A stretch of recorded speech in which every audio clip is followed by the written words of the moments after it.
to episode 8 of House of Creators. I'm your host, Yanira. Unfortunately, Evelyn cannot be here. She's a little sick, so I hope she feels better. But today I have two special guests.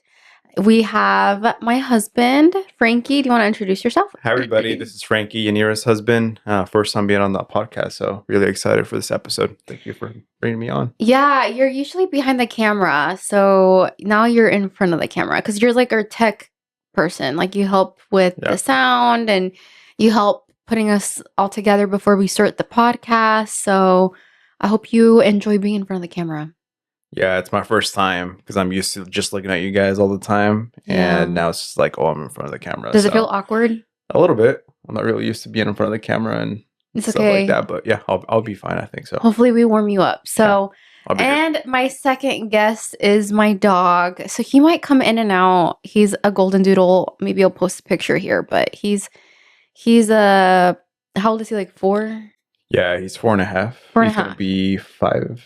When's his birthday? April. He'll be 5 in April. He'll be a kindergartner. Yeah, he's gonna start school now very soon.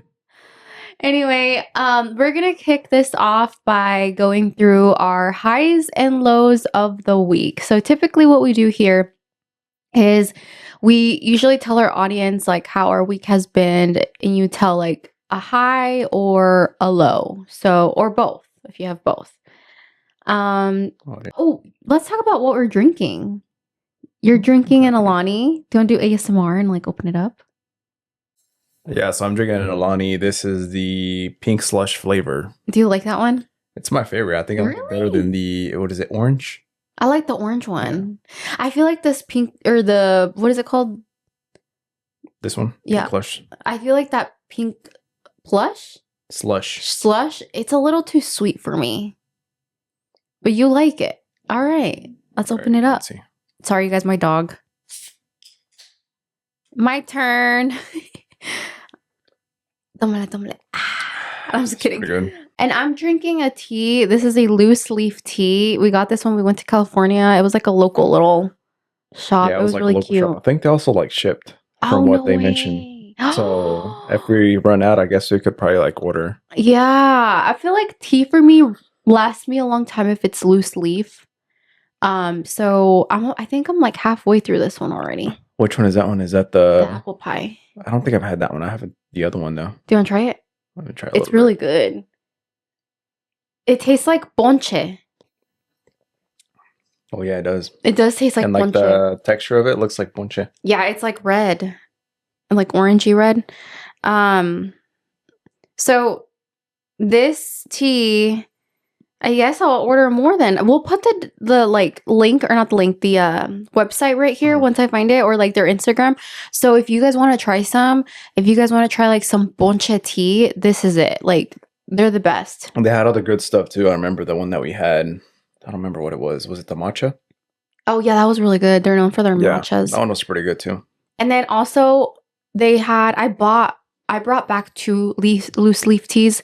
The other one I brought back was like a sick one, like when you're sick, like sore throat. Oh yeah. My mom had a sore throat and she had that one and she was like, that one's pretty good. I've had that one a few times already. Yeah. I need one. Anyway, that is what we are drinking today. So highs and lows. Do you want me to start and then you can start? Okay, go for it. Cool. Okay. So I'll start with my low. I guess it's my GLP-1 update. I think I'm always going to have that in here, but I am stuck again. I cannot leave the 140 range and I really want to be 125. But anyway, I had my doctor appointment at from Shed. If you guys don't know, I'm affiliated with Shed. And pretty much what the doctor said was, hey, like if you're not moving the scale anymore, like you're still in the 140s range and you can't get out of it, it's most likely because your body has become immune to the medication. Because I've been on it for like 2 years. I didn't know that. Yeah, so I've been on it for 2 years and he's like, your body, it still works, but you have to remember, he told me that a side effect is losing weight. That is not the main purpose of it. But that tracks because I went to the doctor about a month ago, and I checked my A1C and like my cholesterol levels, my insulin levels, and honestly, they were better than last year. But my weight was not any different. Wait, so is it because your body's thinking like, oh, like everything's good on my side, like in like I guess with like your cholesterol and like your A1C, it's like, oh, like I don't need to like burn the extra I think so. weight. I think so. I think that's what it's doing. It's sending like messages to your brain, like saying, okay, we're good here. Like, no more inflammation. Because I feel like the first few pounds that I lost on the medication, I was on semaglutide, by the way. The first few pounds that I lost on semaglutide when I first started it, it was mainly water weight. Like it was a lot of inflammation. I wasn't necessarily fat. I feel like it was mainly inflammation. So now the plan is that I'm going to go back to semaglutide for the next round of injections, and I will try that. And it's also going to be, I think, at a lower dosage, and we'll see if that works. But that's my low. I just can't get out of the 140s. I'm like, fuck. Like, I'm eating the same, maybe a little bit worse. But so do you think it's gonna like do you more like, I guess like more side effects with the semaglutide? Honestly, or is it gonna be about the same? okay, so I think it might be about the same, maybe a little bit more side effects because I am starting on a different medication okay. again. It might be Makes like, sense. and I'm not starting over, thank goodness. I'm just gonna take it from, it might be a hard few days, not gonna lie. Because right now I'm on 10 milligrams and I'm going through it. Like, this is too much for me right now. And so you're gonna start back down At 9 milligrams on like a lower semaglutide. with the I new, think okay. it's like one lower. And that's where you were at, didn't you? No, Okay. I was like, when I switched over, I think I was on like 5, something like that. Okay. So it wasn't like that big of a, most of my weight loss was actually on the starter dosage. It was on 0.25 or 2.5, whatever the thing is, and then 5. I never went above that, and I lost most of my weight on that. Yeah, it's gonna be interesting, I think. Yeah, to going see, back. like if it's gonna help out with, because you were saying that it's kind of immune to your body now, so like Yeah. maybe it's gonna react differently. We'll I don't see. Or another option is that I get off of it again completely and then I get back on it. We'll see. know. Yeah. We'll see what happens. But that's my low of the week. And my high of the week is that I've been treating myself.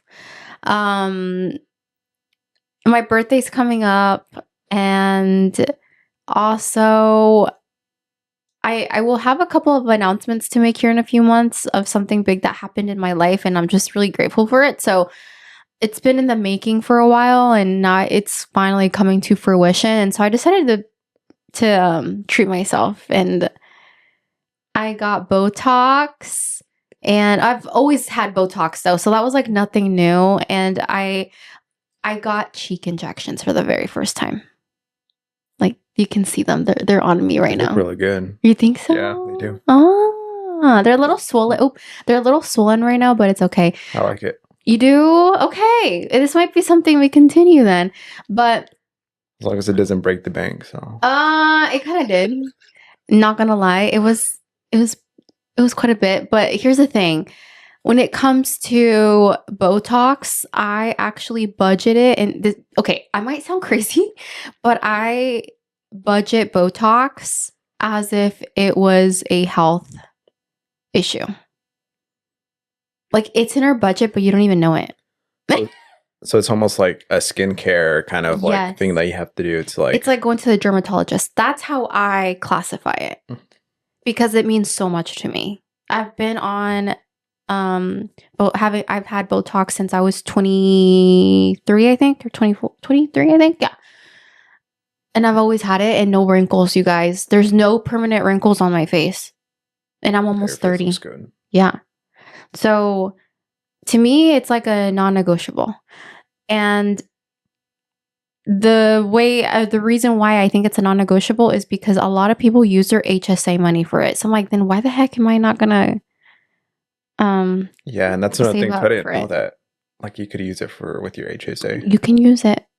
Do I recommend it? Don't touch your HSA if you can. Like, we're against it, right? Yeah. I mean, that's a topic for another day, huh? Yeah. But yeah, we're We're against it. Save your HSA money. Invest it. Just Invest let it. it grow until Let you it actually grow. really need it. But like try to like not use it Yes. for like extra things. We're really big on like personal finance. You Yeah. and I are. Well, mainly you. I love personal finance. Like I love nerding out on it. Yeah, and I just follow along, but I understand it and like I am like all aboard it. I'm oh my gosh, I can talk. I am on board too 1000%. But anyway, to say that I have been treating myself and I told myself, you know what, I'm gonna go allocate money for that and go use it up. So I had that, and then I also bought myself this tracksuit that I have on. It's really cozy, you guys, and it's really good quality. I bought it from Gap. I think this whole set was $80 with shipping included. Probably like 70 something.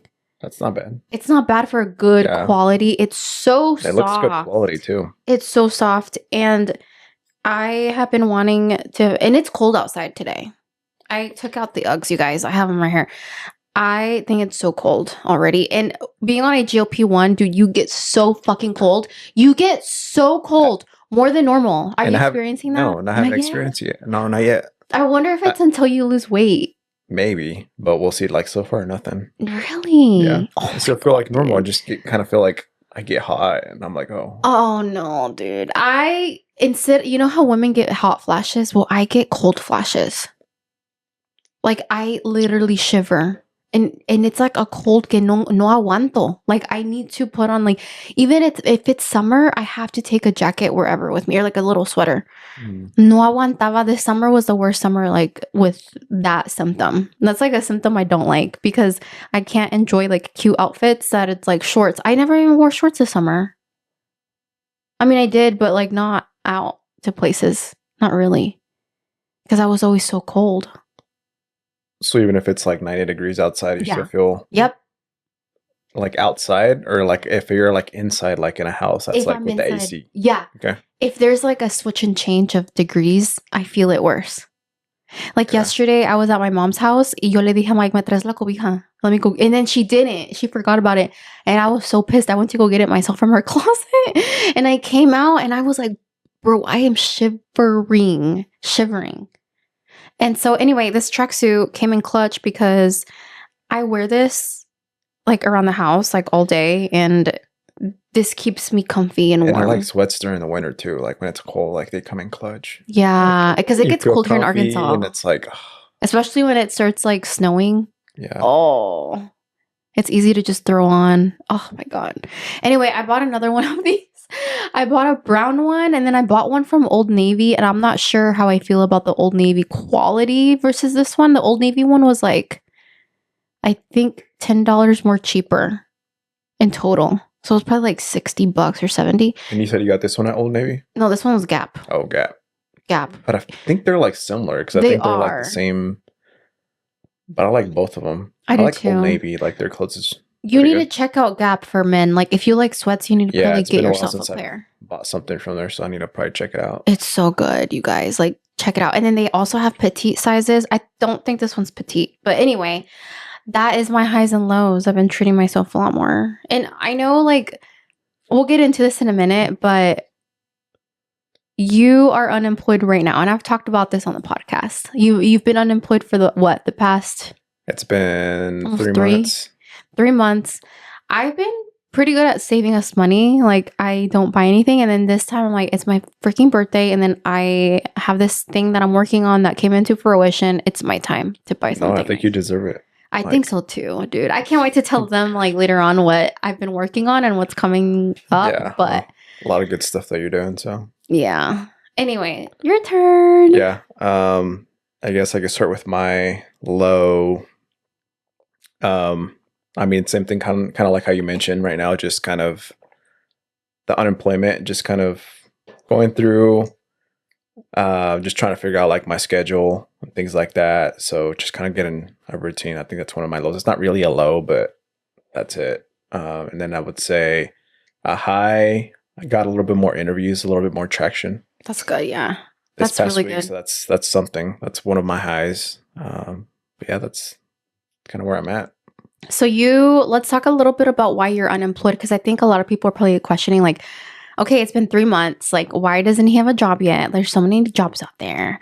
Like, let's talk about why you left and why this situation's different than what a lot of people probably think. Yeah. So, I mean, there's a lot of reasons. I think the first one is like it's more of a career change for me. yeah. And so I used to do cybersecurity, and so that's a whole different world. And so that's kind of where I'm at right now. It's like, what can I do to transfer my skills that I learned there to like on the retail or whatever industry that I'm trying to switch over. Yeah. And yeah, I mean, there's a lot of opportunity, but it's just like trying to find out who's going to give me the opportunity, like Yeah. to like step in. It's so crazy because you went from cybersecurity, a very hot industry. Like everyone that meets you, and if you, whenever you would tell them, like, I work in cybersecurity, they're like, oh, you must be making bank. That is the best job ever. It's so hot right now in the industry. What made you leave from that? Like, Yeah, I mean, it used to be like a hot thing. I mean, I think it still is, like especially with like everything going on, like AI and like mhm. the everything. But I think it's just gotten a little bit too saturated now. I think like everybody's trying to Yeah. break in, and the other thing too is like where we live, like there's not a lot of opportunity. Uh, Mhm. so that's another reason why it's like, and if you want It's like a limited. remote job, like you have to like you have a lot of competition. Like you have people that are more experienced than you, Yeah. and then also like, yeah, there's still opportunity, but you would have to factor in like the moving part. So yeah, we would have to like move to like Move. another state. Yeah. And so I'm like, no, I don't think I I don't think want to do it's, that long term. So yeah, and I think like unfortunately, like I think our time of like moving states, like I think we can still do it right now, but like if we're thinking about like having kids, I want my parents to be near me to help me take care of the kids when if we do decide to have any in the yeah, and future. that's another thing that I think about too. Like, oh, Yeah. like what is it gonna look like in a few years? Like if I stay in the industry, like I really Yeah. enjoyed my time and everything, but just Yeah. like the long term things that I want to think about, like, oh, it's gonna be more Hmm. better and And convenient. now you want to go into like more of a merchandising role. Yeah. So more of like what I'm doing. So Working with you retail. working with product and merchants, like that's what you kind of want to do because it's more of a challenge, I think, because it's different because you're front facing Yeah. versus in tech, you're like behind the Yeah. scenes. So like I've always just been like back end, like just doing operations, like not so much like, oh, you're presenting or like Hmm. working directly and seeing the results. And that's why like I want to see like my work come to life. I mean, that's fair. That's fair that you want to challenge yourself in different ways, Yeah. and you worked this like you worked at the store, like when we were in Yeah. college. So I worked at the store, so like familiar with a lot of the processes and a lot of things like that. Yeah. So I think it would be like a good, and I enjoyed it. I hope that someone gives you the chance because I literally think you would thrive in the CPG world or in merchandising, even at, I can't say the name. I don't know if I can say the name of the big retailer that is here where we live, but I think you would do so well. I really do think so. I think you have what it takes. You're so smart. You have your MBA. Like we went to go get our MBA. It's a matter of Yeah. just getting it. And Just, you got your MBA because you wanted to switch careers, and mhm. then here you Yeah. are. It's just that matter of Wow. fact, like you're saying, like, yeah, just finding whoever's going to give me the chance and opportunity to like, step in. Yeah. I think you would do great. Now, I know some people are like, "Oh, over here they're hiring and like you should just there's so many jobs for you." Like there's so many I think we're very fortunate to like have the opportunity that we have that you're still here 3 months later without a job and we're under one paycheck. Not a lot of people can have that right Yeah. And I now. think we're doing pretty good so far with like budgeting and Yeah. trying to figure You out think so? Like, I'm like, shit, after like the Botox and the because I'm injections, I felt keeping so track. bad. You are? Okay, at least you're keeping track. I'm not. I'm just kidding. I am, but like not as intensive as you are. That's good. At least one of us is taking the lead in that because it's a lot of stuff on my plate. But I think where I'm trying to go to is like I think people are probably like hearing this and saying, "Oh my gosh, 3 months without a job? Like that's too long." But it's different when you work in corporate versus like a blue collar job. Is that what I see Yeah. it? Because Yeah, I blue think collar. like when you're a blue collar, it's like, oh, you could just go and like apply wherever, like a warehouse or And there's so like many jobs. construction. There's so many Yeah. Like, jobs. I don't know, just anything.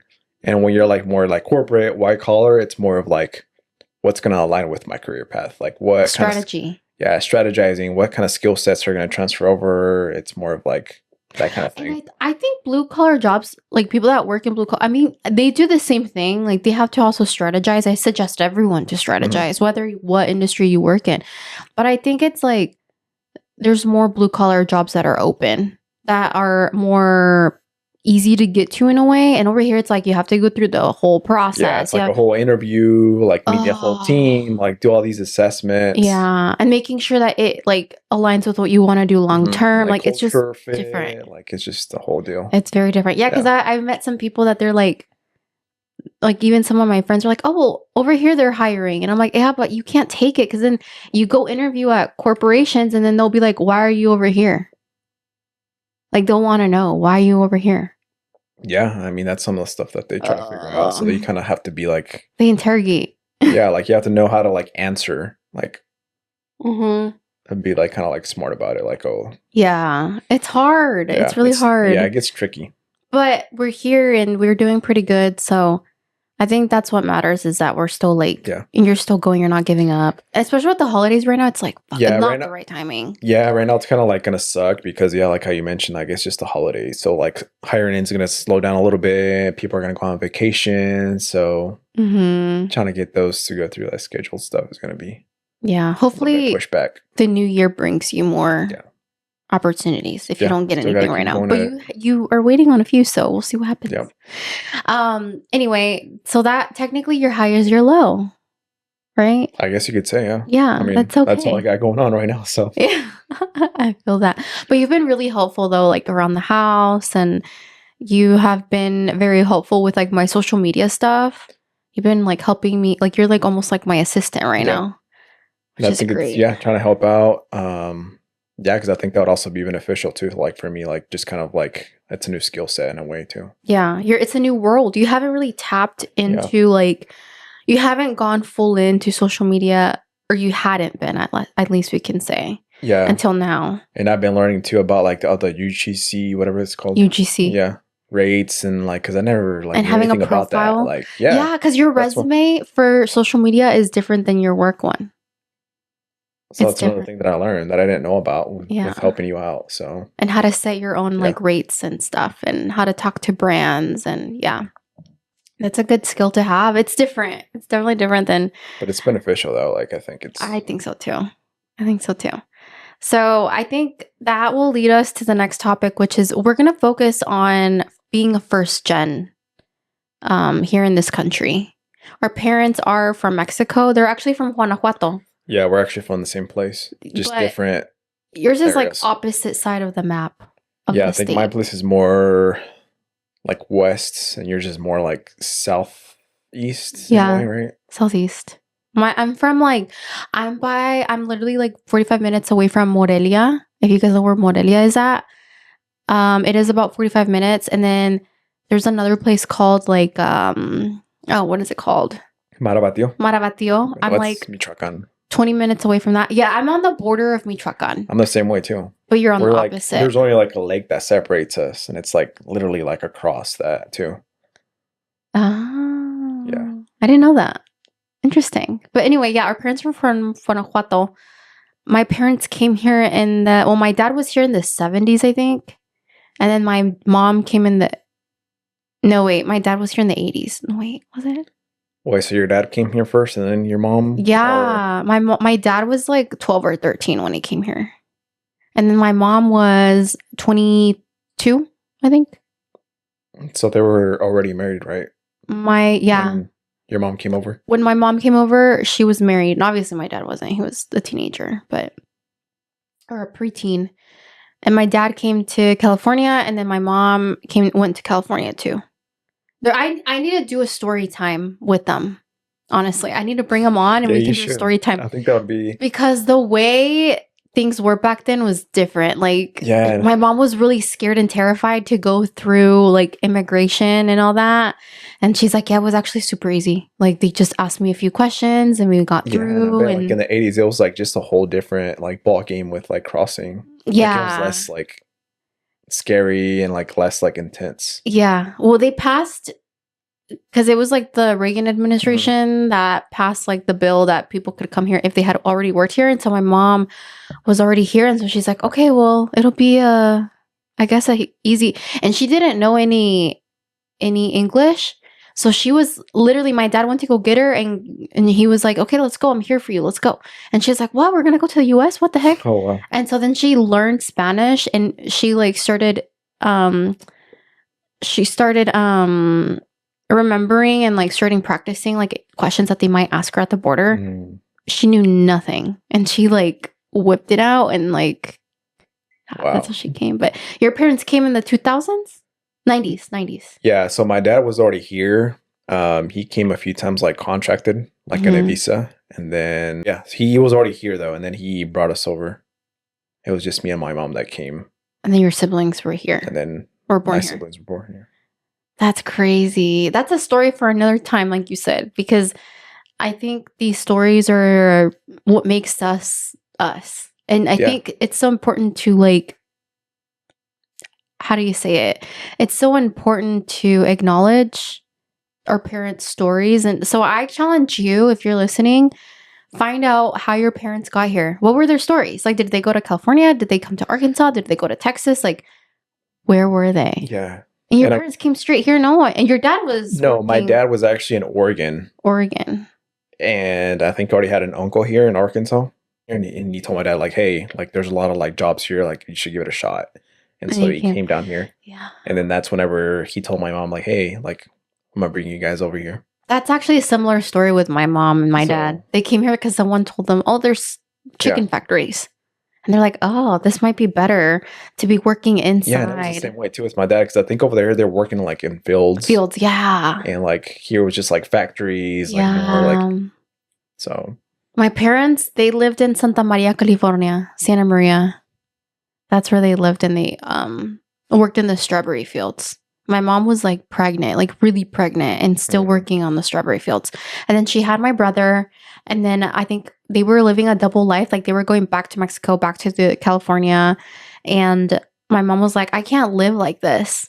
I can't live going back and forth and having two homes. Yeah, but it was hard back It then. was hard. Yeah. And then my mom said that she would work long hours. And so she felt like my brother was being taken care of by someone else completely different that she didn't know. And so then they came here to Arkansas, and they're like, oh no, it's only 8 hours you work. 6 to 8 hours that you work. And you work inside. And you get benefits. I bet And it you was get like a paid shock or well. two. And it's so cheap here. They're So they're probably like, like, oh wow. my God, Yeah. like this is the life.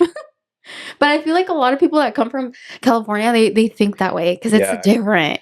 Yeah, because I just there's actually a family that just moved here from California, and they're the same way. They're like, oh wow, like Yeah. we should have moved here like sooner than if it was gonna be like this. If we knew it was gonna be Yeah. like this. Like they're like just amazed on how like affordable it is, like the job, and it's just like wow. I know it's crazy. And then here we are.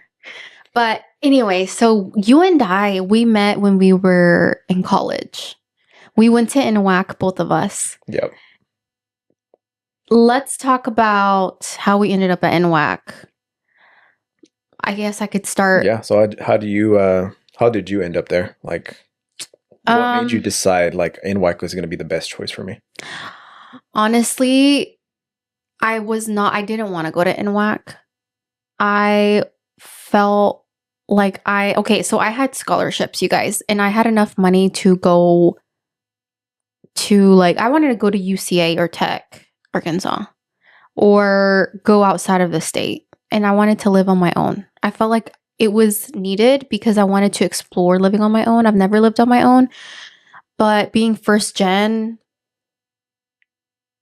I felt like my mom stopped me from doing that. And she kind of convinced me like, oh, well, your brother went the NWAC route, so now you have to too. I didn't really have an option. And then I even threw out there, I'm like, well, what if I go to U of A first? And they're like, no, because you have to live on campus, or you're going to want to live on campus, and that's too much for you. And so they said an easier transition would be NWAC.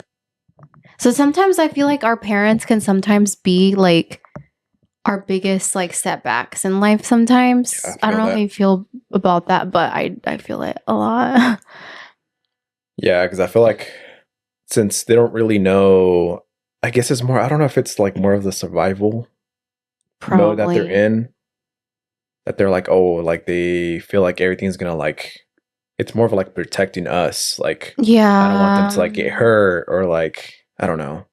And I also think is that like our parents are not the best at taking risks too. It's more of like, just, this is all I know. So this is what I'm like do, I Yeah. guess. And then you know what else also? You know how they immigrated here Mhm. and they left their whole family behind? Oh, I wonder if that's my mom's fear. That was my parents' fear of separating the family again. I mean, it could have been that. It could Like, have been. Think about it. yeah, Think about it. that's a good Like, point. it is. Yeah. So that was me. And then you went to NWAC because you didn't know what you wanted to do or something like that, right? Yeah. So the reason why I was in WAC was because that was the only option for me at the time. Like, I mean, I could have gone to like U of A, but it would just been out of A my, lot of money. yeah, out of my budget. And so that was Yeah, the because only you were thing. paying for your own school by yourself, I was paying all my the no tuition. scholarships, didn't get FAFSA or didn't qualify for it. Oh my God. And then on top of that, I was also paying double than everybody else. Yeah, that's crazy. That's crazy to me because when I was I guess in high school, my, so you're, what I'm trying to get at is that you had a responsibility at that young age. You were 18 and you knew that you had to pay for it. That's a lot to put on your back. Yeah. I also felt the same way early on when I was in high school. I knew I was going to go to college. Like that was written in the books for me. Like my mom, my dad, they were like, you have to, like, it's a non-negotiable. You have to go to college. Like you cannot do anything else. I mean, you could, but you have to go to college still. Like you can go do whatever you want, but you got to go to college. And so when I was in high school, I felt like it was my responsibility to have scholarships. And because in my head, I knew that my mom working at a chicken plant, both parents, they were barely making money. I knew that they probably could have not, or they probably could because they planned for it. But I just felt like I didn't want them to have two children in college paying for both their tuitions. Yeah, but that was a lot of pressure on you. Like I was thinking like, at the time, like, oh, like I need to like work hard at like yeah. grades and scholarships and apply and I think I took it seriously when I was a sophomore. And the reason why I say that is because when I was a sophomore, I was already like thinking about what scholarships I'm going to apply to. Do I have to take the SAT? Like was already planning like ahead. And I also think that, actually, this is a side story. When I was a sophomore, there was a teacher that was telling me like, "Oh, you can take AP classes," and I was like, "No," because I was failing my math class at the time, and because my freshman year, I had a really not the best teacher, and she failed me, and I realized that I wasn't like, I think it was my sophomore year when my teacher at that time, she knew that I had flunked, and she's like, "All right. Listen, you're going to have to double up on your math your junior year because if you don't double up on your math, you will not qualify for SMART Core. And SMART Core will get you access to scholarships when you graduate." I was upset when she told me that because I was like, "What do you mean? That freaking teacher that failed me did wow. not let me know And about nobody that. like told you No one anything? ever told Like, me about that until that, wow. unless if it wasn't for Miss Miller, if you're watching this." Thank you, Miss Miller. Oh my, you literally, like, I would not be here right now. Shout out to her. Oh my God, dude. I would Yeah. literally not be, I would literally be in the same shoes that you're in paying and going to school. Because I got the lottery scholarship and then I got like 2 other local scholarships and I got the Tyson scholarship. Like I had scholarships stacked up, and to think that I probably would have not even had that because of the academic scholarship too. Like that was a huge help. Like I cannot believe Yeah, and I it. think thinking back, I think I was in a similar situation. I think I don't remember if it was my sophomore year that I ended up like not passing one of the math classes, and so I Yeah. think that's why I ended up not doing like SMART Core. So you didn't even do SMART Core either. How is it And nobody acceptable? ever like told you anything, like unless there was No. like one of the teachers, like how you mentioned, like hey, like, why are you like Yeah. not, or like somebody pulls you aside, like, hey, Yeah. you're not on track. And I remember my parents even went to the office to talk about the class that I failed. They're like, okay, like, how can we not get her to fail? And the teacher failed me still. Wow. And I would show up for help and stuff, and she still failed me. And that brought my confidence really low. That when I was a sophomore, my English teacher was even like, okay, you can take AP English. I think it was like AP Lang at the time. And I told her no. I was like, I don't think I'm fit for that. And she's like, why do you say that? And I'm like, I failed math and I've never been good at English or reading or nothing. I'm pretty sure I have ADHD and maybe even dyslexia. Like I just felt like I told her that. I'm like, I just feel like I just can't do it. And she's like, no, you can. I'm signing you up. And she signed me up. And Oh wow. because of her, the following year and then the following year, I took AP classes. I took AP sabe que. I think I took like the 3 at the time. And then I graduated with Smart Core. Those 2 That's teachers. good. Yeah, because I think it's not until like somebody sees like what you're like capable of, you're like, oh, like, Yeah. oh, I could do it. Like, because sometimes I Yeah. feel like you don't really see it. Like, you're No. like, oh, like, you think back, like, oh, I didn't like do this well, or I suck at this, and it's not until like somebody's like, no, like, Yeah. they push you, and then you're like, oh, wow. I take it back. It was not my sophomore year. It was that English teacher was my freshman because I was suffering freshman year. I think her name was like Miss. I forgot her name. I have her on Facebook. Anyway, That's good though. That I know, and it's just crazy how us first geners we go through that. And I say first geners, I'm sure other people do too. But I feel like for us it's harder because we don't have that support system at home. yeah, We had no our one to talk to when we got home. our parents didn't really go to the same journey. Like they didn't. They're not knowledgeable around that topic. Like, oh, like how do I Mm, like prepare my kid for college? Like, what kind of scholarships? Like, how yeah. to guide them? Like, I think that's But I think like as students too, like I think what helped me a lot was like talking to my mom. Like I would tell her everything and try to explain everything to her. Y si no lo entendía, I'm like, okay, you better sit down. Let me talk to you. Let me get a whiteboard. Like, let me yeah. talk you through step by step what the heck is going on in my No, that's life. good that you did that because I feel like when I was at that age, like I feel like I didn't like You didn't have try. that. Like I was just like, yeah, they're not gonna understand anything. Like, so I'm just gonna keep it to myself. And there were some, dude, I remember, this is off topic now, but I remember like during parent teacher conferences, los papás de los hispanos a veces no iban. I don't know why. I don't know if it's because they didn't care or they didn't know about it, that there was parent teacher conferences, but some people didn't go. Like some parents didn't. Mm. Or maybe they thought there's no translator there. Yeah, I think sometimes they didn't have a translator, and so the student had to do all the translating for them. Yeah. And sometimes it ain't that accurate. You might be like, I'm not going to tell her about So I my think it was like seat. in high school. I think I think they were pretty good like in elementary school with like translators, and I think part of middle school. But I think Mm, high school is just more of like optional, I think. yeah. Yeah, man, that's so crazy.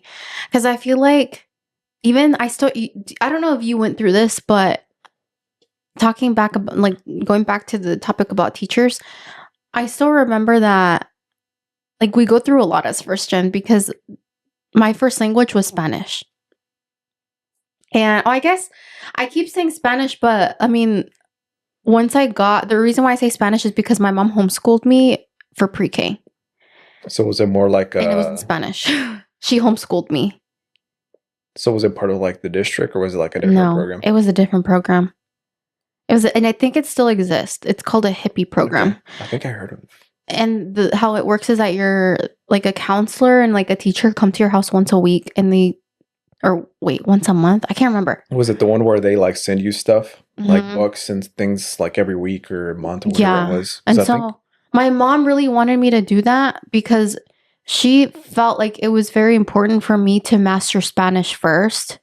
Because in California, when my brother was going to school, they were Spanish teachers and it was like part of the curriculum that you were supposed to teach the kids mm, Spanish up until like, I think 7th grade.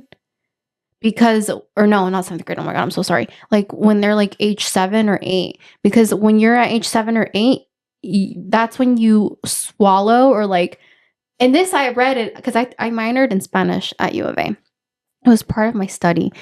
And when a kid is like 7 or 8, and below, so anywhere from like 0 to 7 to 8, they will not get an accent. Actually, they will actually retain the most languages. Like if you ever want to teach your kid a language, it is between by the time that they're born till the time that they're 7 or 8.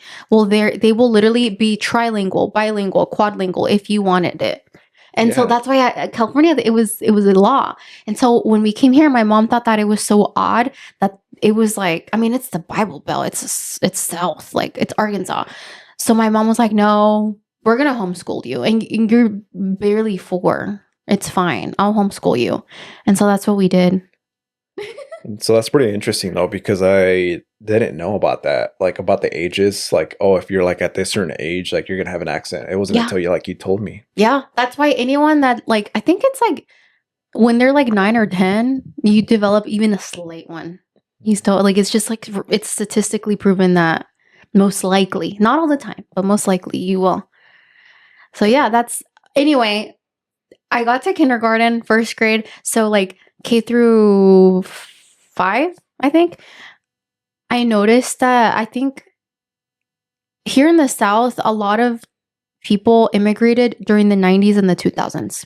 Yeah, I think we saw like the big boom, like Yeah. late 90s, maybe early 2000s. Yes. A lot of So, people from like California and like Mexico and other parts too. yeah. So by the time that we went to kindergarten, first grade, like it was, I think teachers were like shocked. Yeah.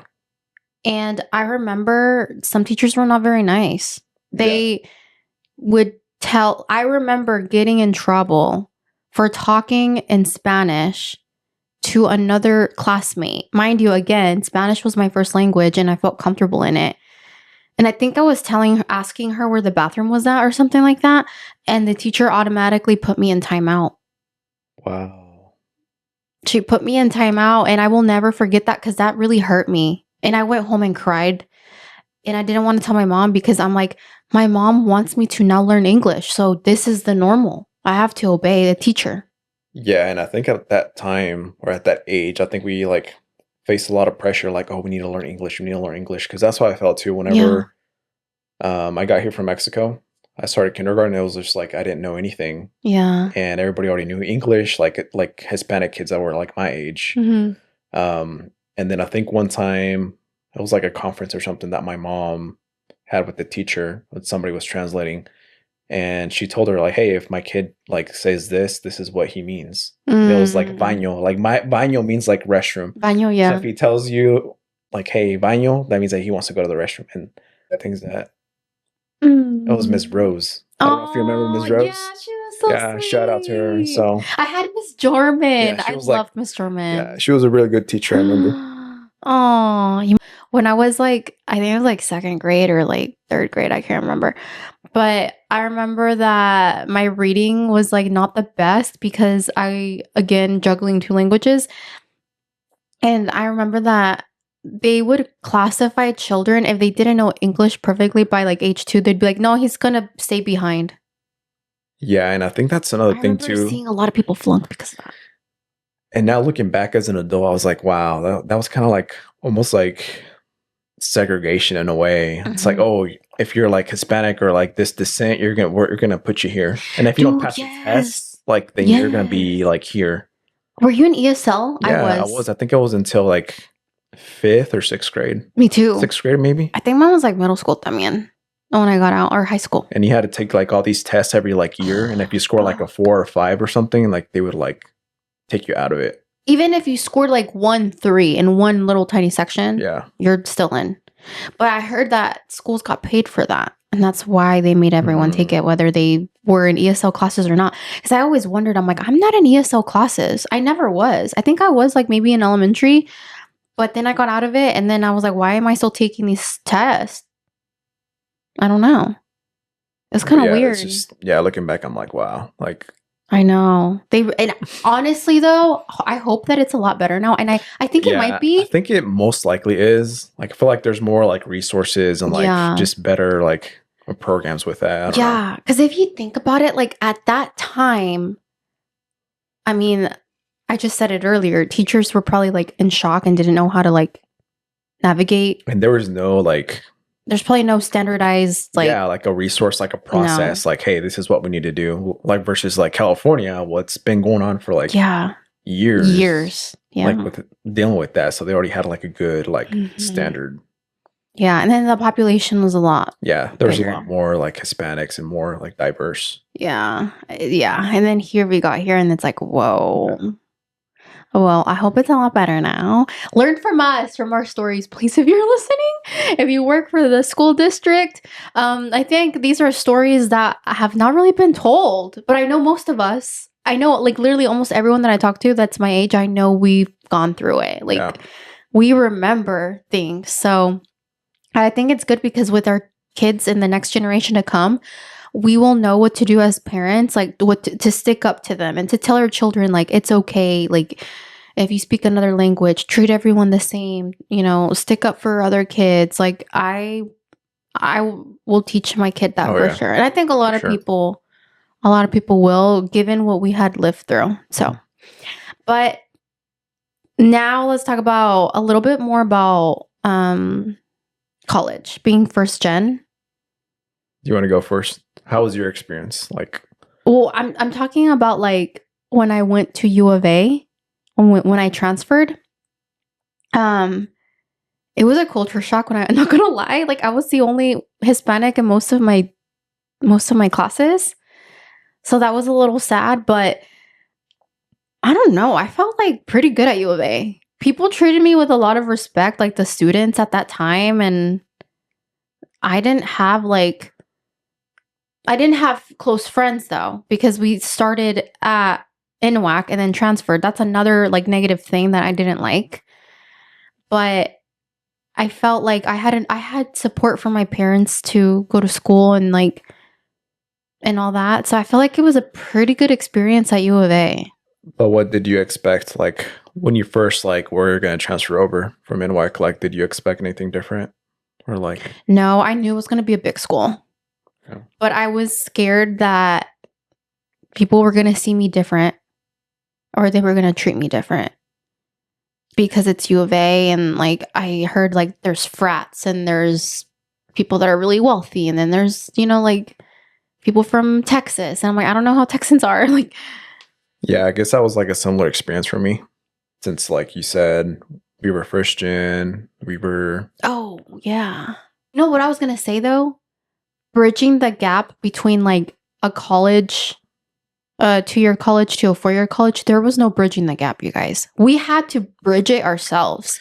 I wish there was a program I th- at NWAC that would bridge the gap between the students that are transferring from the business or whatever the heck transfers to. But like all my business students, like the last semester, we were all together in our classes. So I became friends with all them and I started group chats and like I got their number and we would go do study groups. But I wish NWAC did a better way of getting us together and getting us to know more. I wish they would have done something in the summer before transferring. I think actually they did come out with the program They did? for NWAC people that are gonna transfer over to U of A. Like I think there's like a thing where they come over to the U of A campus and then they have like students like kind of like sharing their experience and like the different programs and things like that. So I think Was it around when we were in school? I think it was whenever we transferred over. I don't know if it had already been there before, Because but I I didn't remember hear about seeing it. something about it when we were already at U of A, where like there was like an article or something saying like, oh, there's like a program for like NWAC students or something. That makes me so happy. So That makes me so happy because like we felt it, but I was so fortunate enough that we had a really good group that transferred. All my friends, Jaylee, Myra, Amanda, like we all became one group. yeah, and I think I was a little bit behind, and that's why I feel like whenever I transferred over, like I didn't really know anybody like from NWAC as much as Oh you did. yeah. Yeah. And so all the people that I already had in classes, I was like, oh, I don't really So you didn't start with them. You know. you were a year behind me. You're a year older than I am. Yeah. So you had started a year. So your last semester of the, I think it was like, what classes did you have? Like supply chain and all Yeah. that. Like it was the same people. Yeah. And for me, it wasn't. It was like they were either Different. already ahead or they still had like another like year at NWAC.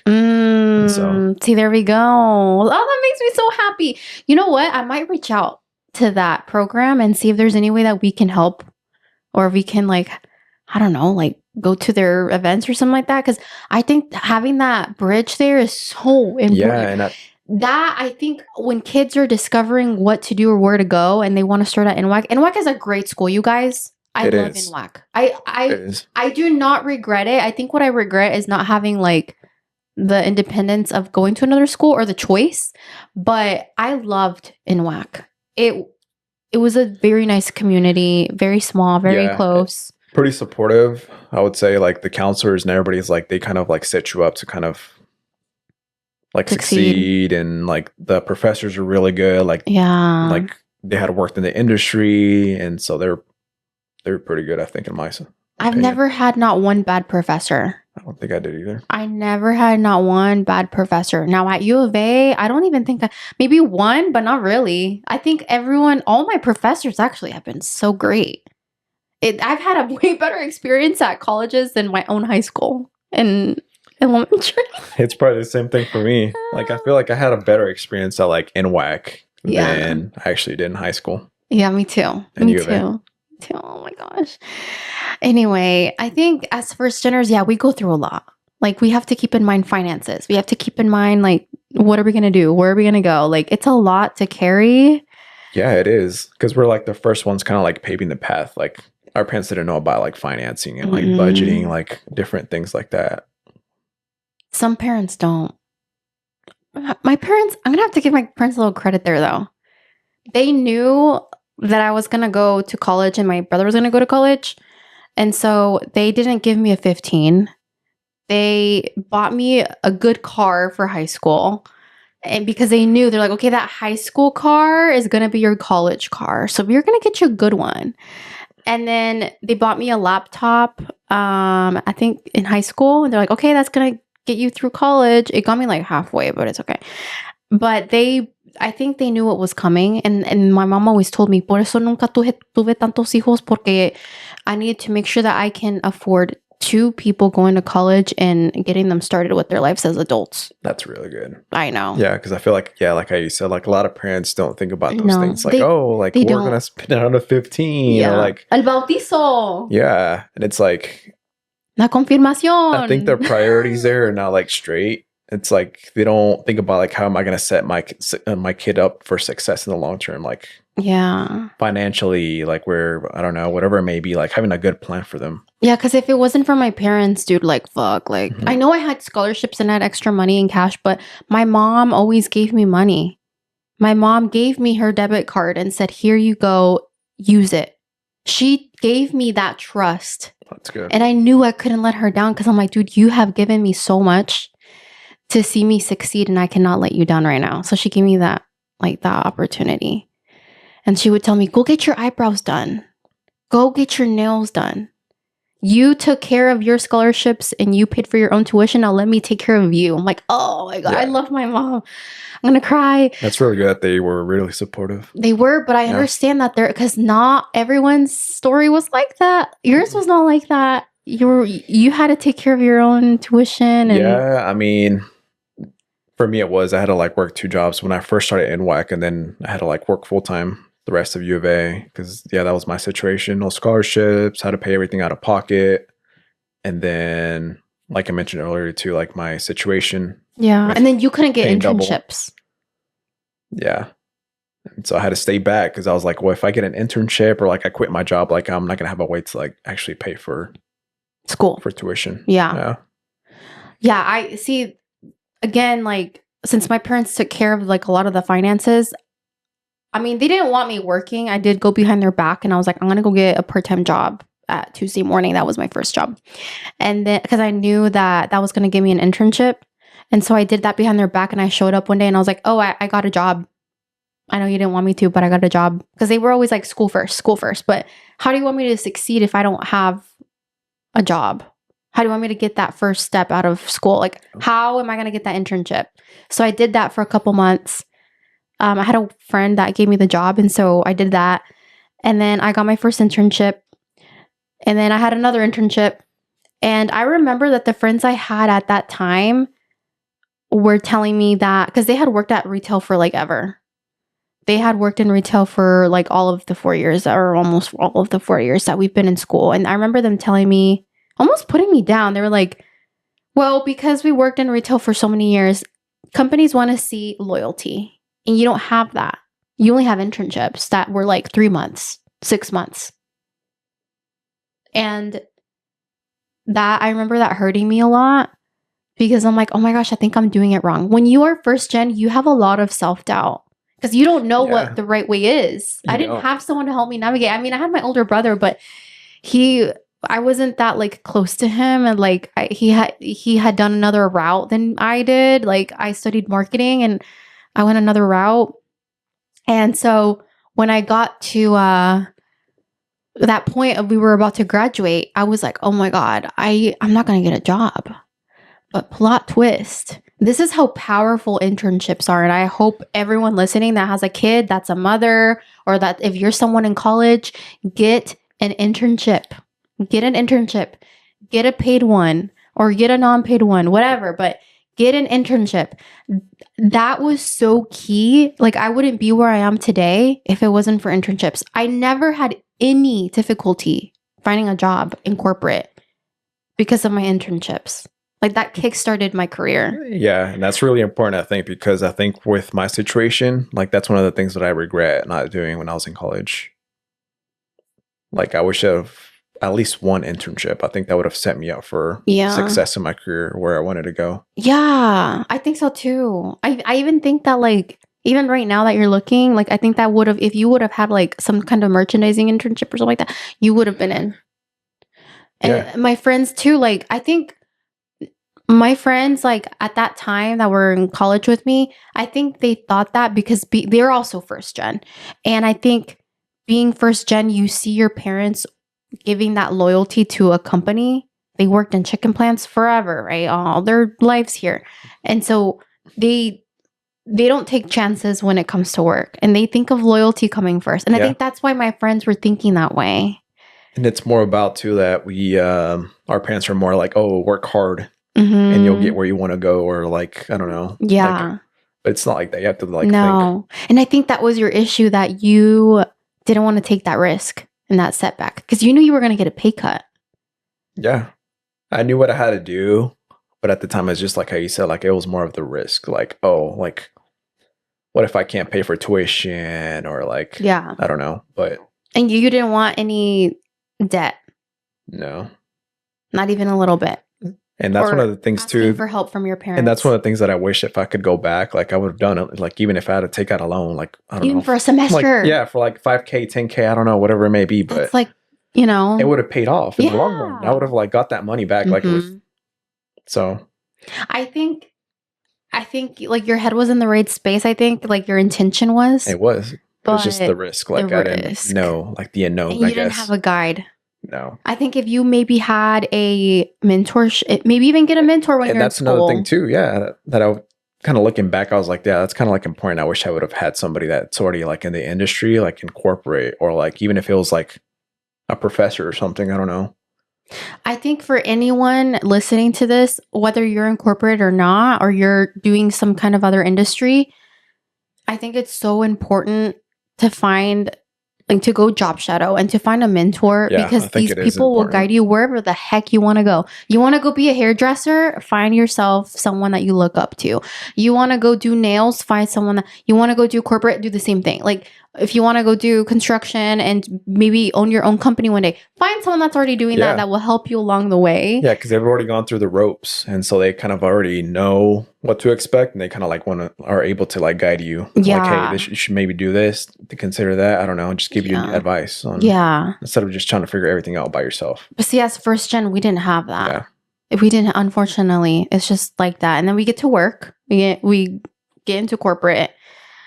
Like I said, I didn't really have any issues getting into corporate at all. If anything, I don't know why, I've had really good luck. But we get to corporate and then we're like, oh, we also don't know how to navigate this. We Yeah. also need to go find a mentor. Yeah, that was the other challenge too. Like we didn't know like politics and like Politics. how to navigate like relationships and like because that, Maybe we can do another video on that yeah, I think another it would day. be a good topic to like cover more in depth, more detail. But Yeah. at least for me, I think it was more of like still having that mindset of like, oh, working hard, my work's gonna speak for itself, but it's more than that. It's like, oh, like who do you have behind your back? Like your sponsors, your Who's gonna talk good when you're not like there? how are you like showing your work, like talking about it? How are you like bringing value for the team, for the company, like all those Yeah. things. And I think like being first gen, you think exactly what you just said. Like you don't want to talk about yourself. You don't Yeah. want to seem prideful. And just being like first gen too, like we're like humble, like we're like, oh, we don't want to Humble. brag, like we don't want to seem like we're bragging and like we're just kind of like showing off or No. whatever. And It's so we just kind of important. keep our head down and just work hard. And And it's you we're just like, can't. oh, it's somebody's gonna eventually notice our hard work and they're gonna give us like other opportunities or like get us promoted or but it's not how it works. No. You have to stick up for yourself and almost not brag, but humbly Yeah. inform It's just people like what you're doing. Because if you don't do that, yeah, no one's gonna notice. And I think there's a difference between informing people what you're doing and putting others down just to put yourself up too. Like you don't want to put people, dig them up in a hole just for you to rise up. That's also messed up. But people see through people, and I think, us Hispanics on the bright side, I think we bring passion.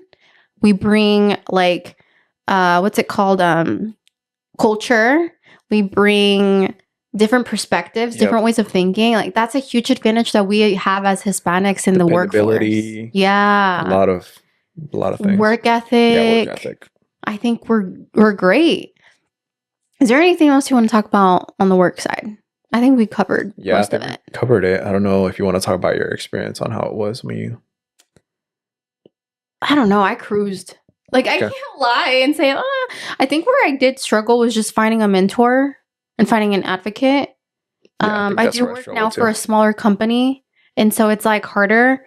But I even think if you work for a small company, also like finding someone outside your job is also important, like having like friends outside that work for other companies. Let's see. I think that's pretty much it for me. But I've also learned to find my voice, and I've gained so much more confidence as the years went on. Not being afraid to show up and take space. And when you see another Hispanic too, open up this space and invite them in. Yeah, I think that's another thing that's important. Because you know what I've also seen? Like when there's like rivalry between one Hispanic and another Hispanic, like they see them as like competition. And like, don't do that, dude. Do not do that. I mean, I've seen that happen, like I have, especially where I've worked in the past, but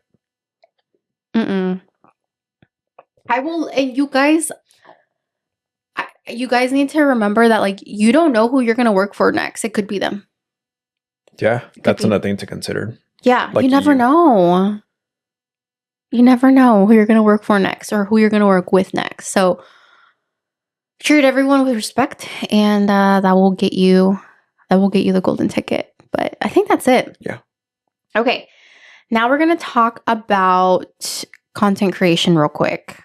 You started content creating recently because you've been not working. So you're like, let's just try something else and gain new skills. So tell us a little bit about that. Yeah. So, I mean, this started off, it's been like, 6 months now that I started. And it was all thanks to you because you were the one that kind of pushed me and told me like, hey, you would be good at this. Like, I think you should give it a shot and talk about like your sleep apnea, like your journey. And I was like, yeah, I was still hesitant at the beginning, but I was like, let's just give it a shot. Like, doesn't hurt. If I fail, I fail. Yeah. At least I'll gain something. So yeah, that's where I'm at right now. I just kind of learned a lot of skills so far. Like I didn't know before, like, oh, you have to like plan out like what you're going to record, how you're going to edit, the angles and things like that. So that's like a big thing that kind of opened up to me. Like, and now I kind of understand when you're like recording and like everything. You get it. Like I get it. Like I was like, oh, before I was like, oh, like, why are you taking so many like takes and re-recording and like having to redo it? So now I understand like all the aspects of it. Yeah, I think I saw potential in you because you were talking about sleep apnea and it was something new that you were navigating. And I'm like, well, that's how I started with my PCOS. I got diagnosed and I was like, okay, let's see if I record this and if I show how I'm navigating this, maybe I will get followers. And that's exactly what happened to you. You started picking up the phone. And so I saw myself in you. I'm like, oh, that's literally my story. Oh. And now you're considering GLP-1s and you started GLP-1s. Yeah, I did. I started the GLP because of the sleep apnea. Results came back with like higher A1C and then high blood pressure. So that's one of the things that I was like, oh, it's gonna like probably like help me out. And definitely want to talk about like my journey on how it's gonna like improve and share it with others. And I've already gotten a few messages from other people that are on the same journey that have been like, oh yeah, like it's great seeing somebody else talking about it and sharing their experience, because I think it's been like beneficial for me so far. And so it's not just about content creating and gaining money and gaining visibility. It's like the impact that you make for others. And just from those messages, I was like, man, I just want to like, it gets me Keep like going. motivated and keep going. Like, hey, I should definitely keep talking about it. Like, yeah. Since a lot of people are like feeling like, oh, like I'm not the only one that's like going through this, or like. Yeah. And I for those of you that don't know, sleep apnea is like when you wake up, right? Like, yeah, so you're not getting like your full sleep, or I guess you could say like the full oxygen that your body needs to like rest.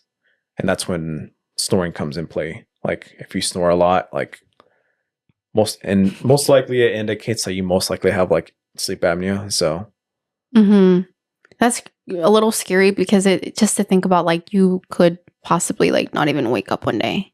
Yeah, and I mean there's a lot of side effects to it if you don't take care of it. Yeah, like you get high blood pressure. Your A1C goes up.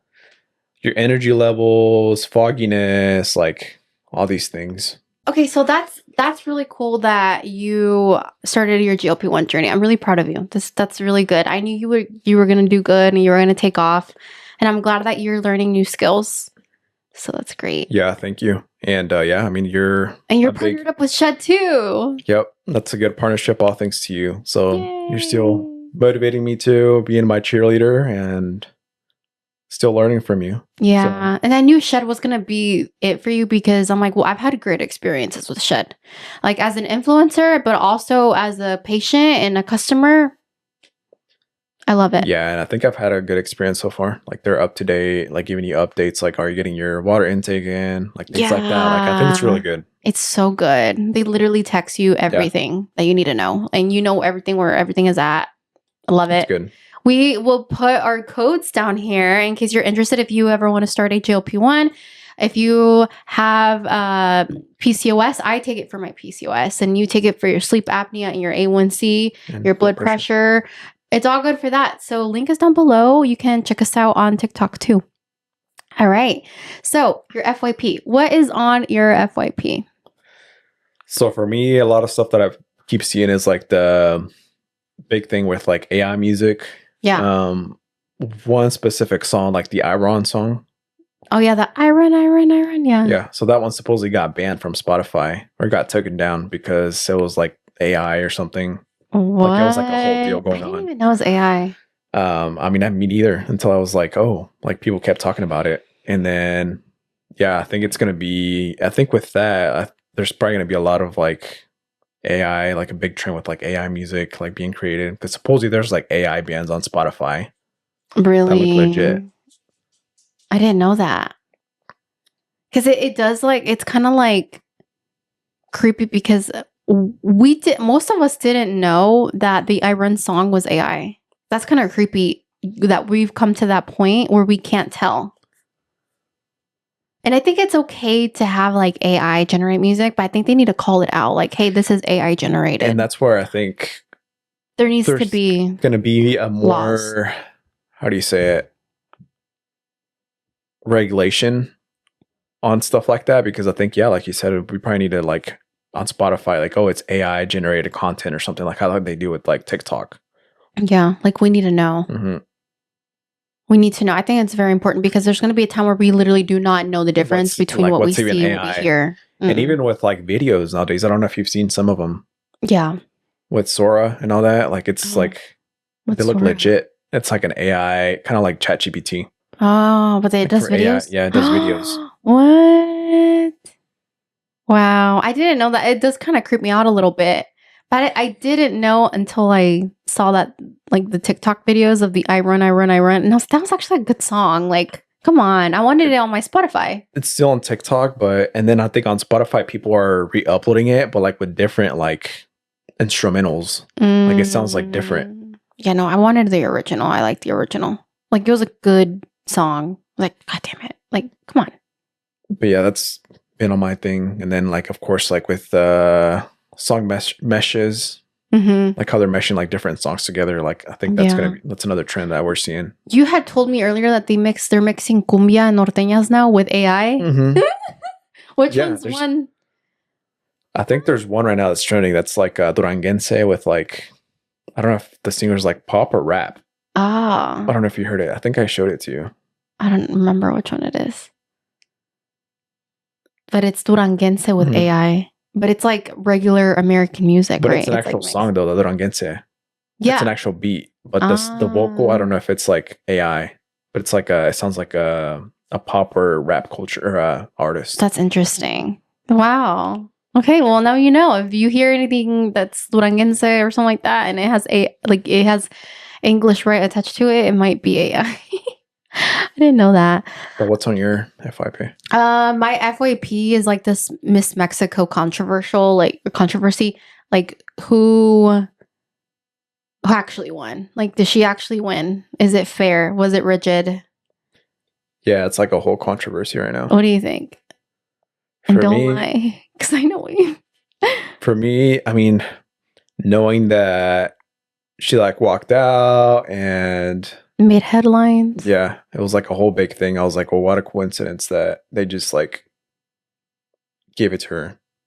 Like, I don't know. Because I think with like those pageants or whatever they're called, like you need to go to like different tests. Yeah. It's like make it to like each round or like be like. And then another thing too that I heard was like supposedly like a few judges like walked out or quit because they thought that it wasn't fair. So I was like, I don't know. I think like what happened to her, it did help her. Like, not like, how can you deny that? I think it did help her out, but I do think that she did deserve it for doing such a good deed and for sticking up for herself. So I later on found out that she was neurodivergent. Don't quote me on that, but I later on found out that she was, and that meant a lot more what she did, because not only was she sticking up for herself, but she was sticking up for a group of people that don't have a big voice like hers. And when there was I think it was one of the judges, or I don't know who the guy was, but he called her stupid in front of everyone. I remember that. And so then everyone got up and was like, no, you cannot talk to her like that. And she said, you will not talk to me like that, because I'm representing my country and I'm representing like a lot of people. And so she walked out. I think regardless of whether it helped her or not, I still think she did deserve it for doing that good deed. And I mean, she won at the end of the day. Like, what do you want me to do? What do people want everyone to do? Like, I don't know. Like, you want me to take off her crown and give it to someone else? Like, I don't know. It's just like, it did help her. And I think it was in a good way, because it is spreading such an important message. And I think at the end of the day, that's what it's about. Like, a lot of these girls that are on the pageants, they're there because they have like, it's not just about looks and the way, it's also about like, what message are you giving out to the community? How will you help? What have you done to help in the community? And I think by what happened, she helped the community quite a bit. Yeah, I'll definitely give her props for that, for standing up for others that maybe were too scared to like talk out against or whatever. Or they can't talk about it. Too. It's like, well, this is the only thing that I got this far, so I don't want to like screw it up for myself or something. Yeah, no, I think she deserved it. I really do. Whether some judges like it or not, I'm like, well, she still won at the end of the day. And why are we trying to find a fifth leg on a cat when a cat only has 4 legs? There's a saying in that in Spanish, like, ¿pa qué encontrarle 5 patas al gato que tiene nomás 4? Or something like that. I think I've heard that one. I heard it on TikTok. Some lady said it, and I was like, oh, that's a good saying. And she was talking about this topic. And I think it's so true. Like, why are you trying to find problems when, like, the fact is that she won? Like, it's a fact. She won. So what? Like, she deserved it. I think it had a great ending to, like, the story had a great ending. That's all that matters, I think, at the end of the day. and she made history. So congratulations. Yeah, congrats. And I think that wraps up our podcast. This was a really good topic, Yeah. very powerful one. Yeah. I hope that we helped someone out there, if they're, whether in college or they're a student or they're in high school or they're in corporate or Yeah. And I think these are really good topics to talk about. So hopefully we could later on go more in depth and talk more about. Yeah, I think there's a lot more we can go in depth. I think this is just tapping the surface. So I'm very happy that we got to talk about this, and that's our life. That's who we were. Yeah, that's our journey so some far. of our 20s. Yeah. Okay. So until next time, I hope Evelyn gets better, and hopefully we see her. Hope you get better, Evelyn. We'll see you on the next episode. One. Yeah. Okay. So, yeah, we're gonna end it here. And I hope you guys have a great week. Bye. Bye. We are House of Creators Podcast. I'm Evelyn. I'm Yanira. Tune in every other Sunday. Available wherever you listen to your favorite podcasts. See you soon.